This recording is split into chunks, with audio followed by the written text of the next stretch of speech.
করিতেছি মহান সৃষ্টিকর্তার নামে, যিনি পরম করুণাময় ও দয়ালু।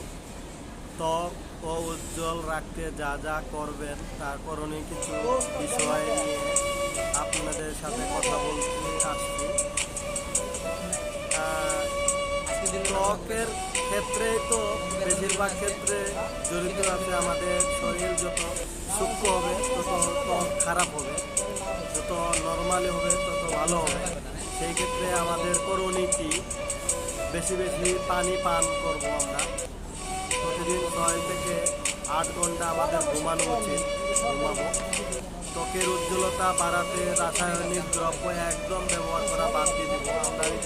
ফেয়ার অ্যান্ড লাভলি হ্যান্ড অনেক ধরনের ক্রিম আছে, সেই সব ক্রিম থেকে বাদ দিতে হবে। তারপর বাইরের কোথাও বের হলে সানস্ক্রিন ব্যবহার করবেন। প্রতিদিন পরিমাণ মতো ময়েশ্চারাইজার ব্যবহার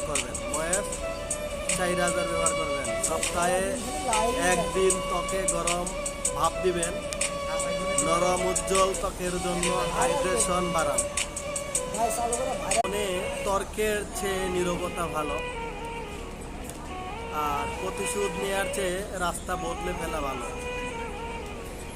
আর জীবনের স্বার্থপর লোকের পাশে চলার চেয়ে একা চলা কি ভালো কি মন্দ আমাকে জানে। মৃত্যুর পরে কাদের